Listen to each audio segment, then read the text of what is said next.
Hello, welcome back to another video. Tonight is the night that we are going to talk about how much you should be practicing.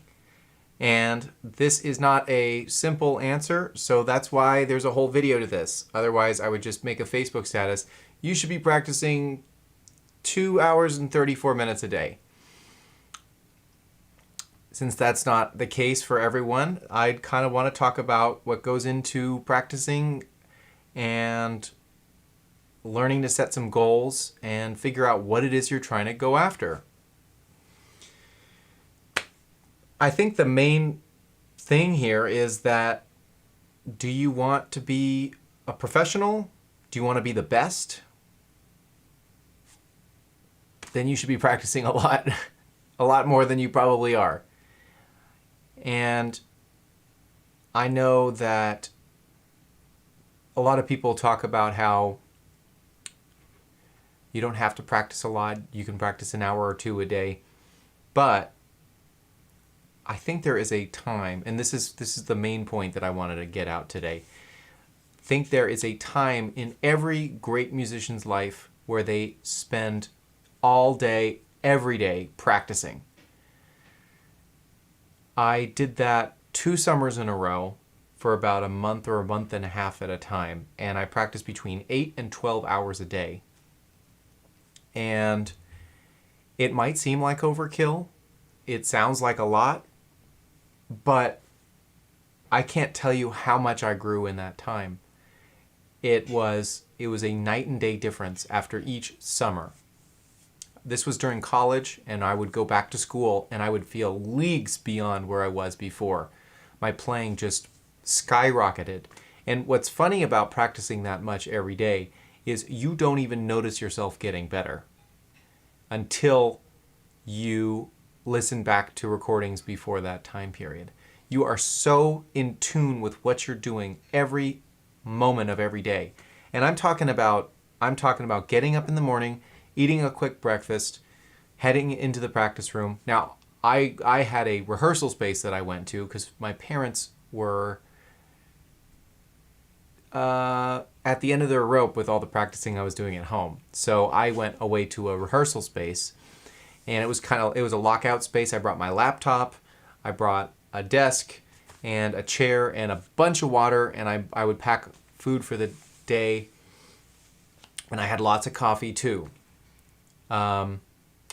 So I would practice for probably about 4 hours or so, and then stop and eat lunch, and then I'd practice for another 4 hours or so. Then I'd stop and eat dinner, and then I would practice until I was ready to go home. You know, some days it was as much as 13 hours. Who knows? It depends on what your energy level is like for the day. And you know, it's a lot of work. It's hard work sometimes, but I think it's tremendously worth it.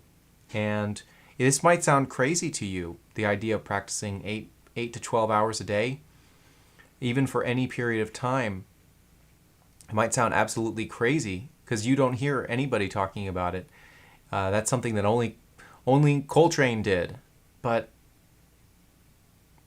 I mean, there's a reason why Coltrane is as good as he is, because he practiced all the time. And some of my mentors talked about how much they practiced when they were younger. And the point is, you don't have to practice that much every day for the rest of your life. The point is that there has to be a period in your life where practicing is the only thing that you're doing.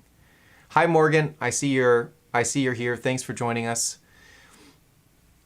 Practicing has to be the only thing you should be concerned about for that period of time, so you can grow and develop rapidly. And what happens is you are creating a baseline, a base level for your skills to start at.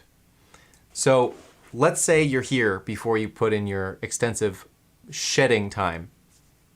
Let's say you're at a 10 out of 100, 100 being the best you could ever be. So you practice 10 hours a day for a month. And what happens is you raise that 10 to maybe a 15 or a 20. So every time you pick up the horn after that, it doesn't matter if you take some days off, you're going to have that skill ingrained in you, and you're going to be able to start from the 15 or the 20 every time. But as you continue to practice and improve, you can start from a 20 every time, a 25, a 30 every time. So practicing for hours and hours a day for an extended period of time is really, really good for your foundation and your growth. With that being said, I would like to address a few concerns that I have about people who might be inclined to do that. Number one, make sure that when you practice, you're not practicing with any tension. You know, we as saxophonists or keyboardists or trumpet players, drummers, you know, we all are guitar players, bass players. We are all prone to tendinitis. And I am thankful that I've never had any run-ins with tendinitis. I have some close friends who have had issues with that, and I do not envy them in any way, because they would have to put their instruments down for months. So my heart goes out to them, and all I can say to that is practice playing without tension. And if you haven't watched my video on the Henry Lindemann method, please check it out, because I have some, I discuss a little bit about playing without tension. So play without tension, play relaxed. I recommend the book Effortless Mastery by Kenny Werner. At the end of it, he says, he has some meditation exercises to completely relax your body, so you're playing with as little effort as possible and as little tension as possible. Hi, Michael. Thanks for joining us. Michael's a great saxophonist. Morgan's a great saxophonist. So we have a little saxophone circle going on here. So Michael's from Canada. Morgan's from Kansas City. I'm out here in LA, so we're kind of touching some corners. It's great. Thanks for joining me here. I appreciate you. Whoa. The shawarma's done. Oh, I'm looking forward to that. Anyway, so where was I? Now all I can think about is the shawarma that I just cooked. Okay, back to practicing. Okay, so reducing tension.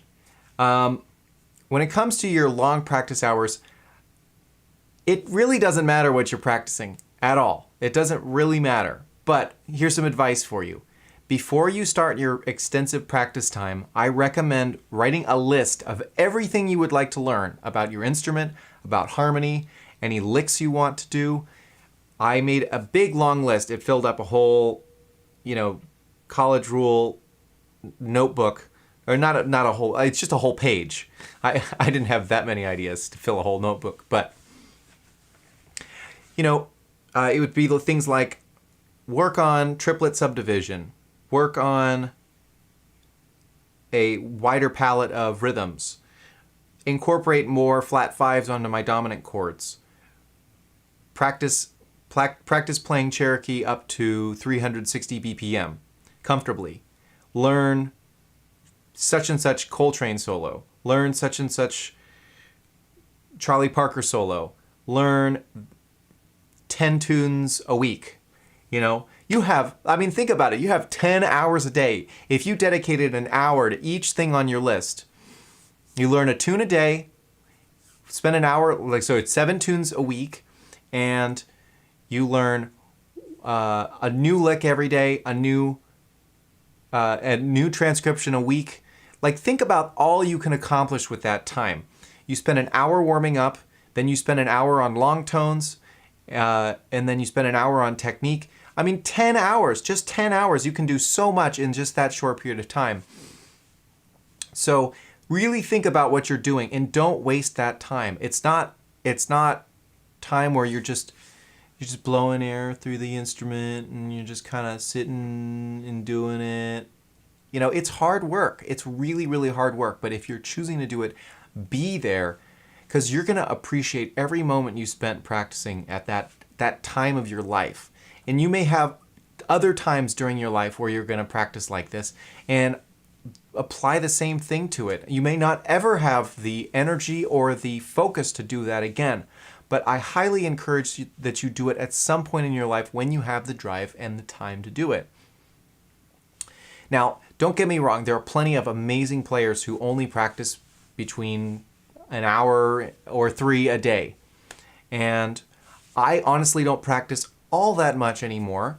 You know, I pick up my instrument for at most an hour, but when I do practice, I practice really, really focused.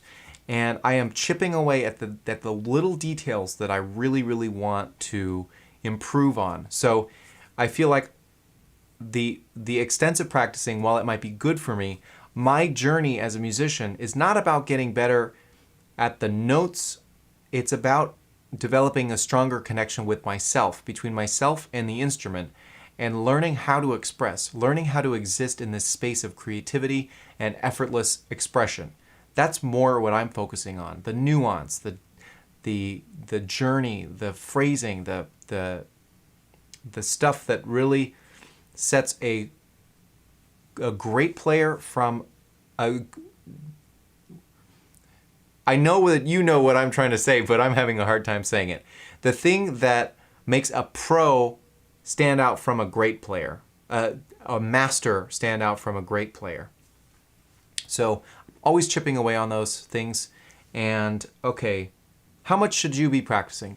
If that is not for you, if that's not your goal, practice an hour a day, practice 30 minutes a day. If it's a hobby, just play every day. Just play a little bit every day, because something that you do repetitively over time is something that you will keep your skills sharp enough on.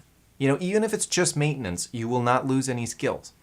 So I hope this video helped, and if you have any comments about this video, or you have some ideas about some topics I can discuss in the future, please let me know in the comments. Like, subscribe, and happy practicing. I appreciate you tuning in, and I will talk to you tomorrow night. Have a good one. Bye-bye.